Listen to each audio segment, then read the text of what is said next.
Big Boss Malayalam season 6 നിന്ന് Abhishek Jayadeep പുറത്തായിരിക്കുന്നു. 50-ാം എപ്പിസോഡിലും eviction എന്തുകൊണ്ട് നടന്നു എന്ന് ചോദിച്ചാൽ അതൊക്കെ മാറ്റിപ്പിടിക്കലിന്റെ ഭാഗമായിട്ടായിരിക്കണം. 100% നിങ്ങൾക്ക് ഉറപ്പിക്കാവുന്ന വാർത്ത തന്നെയാണ്. അഭിഷേക് ജയദീപ് വോട്ടിംഗ് അടിസ്ഥാനത്തിൽ ബിഗ് ബോസ് മലയാളം സീസൺ 6 നിന്ന് പുറത്തായിരിക്കുകയാണ്. ഈ ഒരു സമയത്ത് അഭിഷേകിനെ പറ്റി പറയുകയാണെങ്കിൽ ഏറ്റവും കൂടുതൽ പ്രതീക്ഷ തന്ന ഒരു വൈൽഡ് കാർഡായിരുന്നു അഭിഷേക് ജയദീപ് എന്ന് പറയുന്നത്. കാരണം അദ്ദേഹം റെപ്രസെന്റ് ചെയ്യുന്ന കമ്മ്യൂണിറ്റി. ആദ്യം തന്നെ ബിഗ് ബോസ് ഹൗസിലേക്ക് വന്നിട്ട് മറ്റുള്ള കണ്ടസ്റ്റൻസിനെ പറ്റി ലാലേട്ടനോട് സംസാരിച്ചത് നിങ്ങളും ഇപ്പോഴും ഓർക്കുന്നുണ്ടാവും. മറ്റുള്ള 5 വൈൽഡ് കാർഡ്സിനെ സംബന്ധിച്ചുകൊണ്ട് ഏറ്റവും നല്ല രീതിയിൽ മറ്റുള്ള കണ്ടസ്റ്റൻസിന്റെ ഗെയിമും അവരെങ്ങനെ വീക്കാക്കാം, എങ്ങനെ അവിടുത്തെ കൂട്ടുകെട്ടുകൾ പൊളിക്കാം, എല്ലാം നല്ല രീതിയിൽ തന്നെ വെൽ പ്ലാൻഡ് ആയിട്ട് ആരെയൊക്കെ ടാർഗറ്റ് ചെയ്യുന്നില്ല എന്നൊക്കെ ലാലേട്ടനോട് നല്ല രീതിയിൽ സംസാരിച്ചാണ് Abhishek Jayadeep Big Boss Malayalam season 6 wild കാർഡിന്റെ രൂപത്തിൽ വന്നത്. പിന്നീട് ബിഗ് ബോസ് ഹൗസിന്റെ ഉള്ളിലേക്ക് കയറിയ അഭിഷേക് ഫസ്റ്റ് ഡേ തന്നെ ഒരു നെഗറ്റീവ് ഇമ്പാക്റ്റ് ആണ് ആളുകളുടെ ഇടയിൽ ഉണ്ടാക്കിയത്. ഈ ഒരു സമയത്ത് അഭിഷേക് ശ്രീകുമാറായിട്ടുള്ള ഫൈറ്റ് അഭിഷേക് ശ്രീകുമാറിന് നല്ല രീതിയിൽ തന്നെ ഉപകാരപ്പെടുകയും ചെയ്തു. ഫസ്റ്റ് ഡേ തന്നെ ഒരുപാട് ജനങ്ങളുടെ പിന്തുണ അഭിഷേക് ശ്രീകുമാറിലേക്ക് പോയി.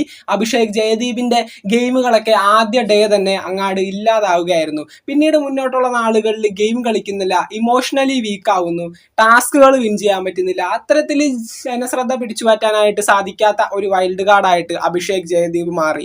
പിന്നീട് അഭിഷേക് ജയദീപിന്റെ ഏറ്റവും വലിയൊരു പരാജയം അല്ലെങ്കിൽ അദ്ദേഹത്തിനെ ബിഗ് ബോസ് ഹൗസിൽ നിന്ന് പുറത്താവാനായിട്ടുള്ള ഒരു കാരണം എന്ന് പറയുന്നത് അദ്ദേഹം റെപ്രസെന്റ് ചെയ്യുന്ന കമ്മ്യൂണിറ്റി തന്നെയാണ്.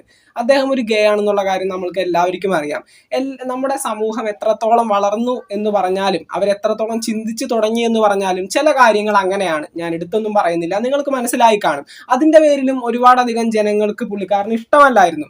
അതുകൊണ്ട് തന്നെയാണ് ഫസ്റ്റ് ഡേ തൊട്ട് അദ്ദേഹത്തിന്റെ ഗെയിമോ അല്ലെങ്കിൽ മറ്റുള്ള കാര്യങ്ങളോ ഒന്നും നോക്കാതെ എതിർത്ത് തുടങ്ങിയിരുന്നത്, അഭിഷേക് ശ്രീകുമാറിനെ സപ്പോർട്ട് ചെയ്തു വന്നിരുന്നത്. അപ്പോൾ ഇതൊക്കെയാണ് എല്ലാത്തിന്റെയും അടിസ്ഥാനം എന്ന് പറയുന്നത്. എന്തൊക്കെയായാലും ഗെയിം കളിച്ചിട്ടുണ്ടോ എന്ന് ചോദിച്ചാൽ ഇല്ല എന്ന് തന്നെ പറയണം. കോണ്ടന്റുകൾ കൊടുത്തിട്ടുണ്ടോ എന്ന് ചോദിച്ചാൽ അതും വലിയ കാര്യമായിട്ടൊന്നുമില്ല. എന്തൊക്കെയായാലും ഒരു ബിഗ് ബോസ് മെറ്റീരിയൽ അല്ല പുള്ളിക്കാരൻ. ലാലേട്ടനോട് സംസാരിച്ച് വന്നതുപോലെയല്ല അഭിഷേക് ജയദീപ് വീടിനുള്ളിൽ ഗെയിം കളിക്കുന്നത്. എന്നാലും ചില കാര്യങ്ങൾക്കൊക്കെ നല്ല രീതിയിൽ സംസാരിക്കുകയൊക്കെ ചെയ്തു. അദ്ദേഹം വന്ന കാര്യം എന്തായാലും പൂർത്തീകരിച്ചു.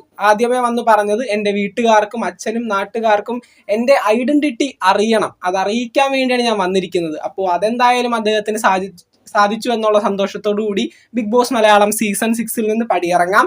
എന്തൊക്കെയായാലും 100% ഉറപ്പിക്കാവുന്ന വാർത്ത തന്നെയാണ്. ബിഗ് ബോസ് മലയാളം സീസൺ 6 ഈ ഒരു 50-ാം എപ്പിസോഡിന്റെ ആഘോഷത്തിൽ ഒരു എവിക്ഷൻ നടന്നിരിക്കുകയാണ്. Abhishek Jayadeep Big Boss Malayalam season 6 നിന്ന് പുറത്തായിരിക്കുന്നു. ബിഗ് ബോസ് മലയാളം സീസൺ 6 പുതുപുത്തൻ വിശേഷങ്ങൾക്കായിട്ട് ചാനൽ ഇതുവരെ സബ്സ്ക്രൈബ് ചെയ്യാത്തവർ തീർച്ചയായിട്ടും സബ്സ്ക്രൈബ് ചെയ്ത് സപ്പോർട്ട് ചെയ്യുക. വീഡിയോ ലൈക്ക് ചെയ്ത് കാണുന്നവർ ഒന്ന് ലൈക്കും കൂടി ചെയ്തേക്കാം. നിങ്ങളുടെ വിലയേറിയ അഭിപ്രായങ്ങൾ താഴെ കമന്റുകളായിട്ട് അറിയിക്കുക. നമുക്ക് മറ്റൊരു വീഡിയോ കാണാം. താങ്ക്